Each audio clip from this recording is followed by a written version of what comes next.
Hello, I'm Sunny. The word of today is Líng. In this video, I will teach you how to pronounce it, how to write it, and how to use it.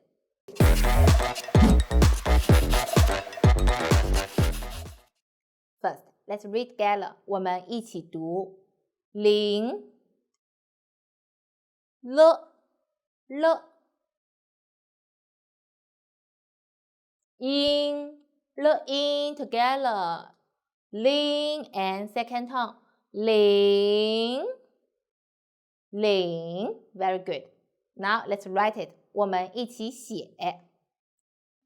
横点横勾竖点点点点撇捺点横撇点零 means 0.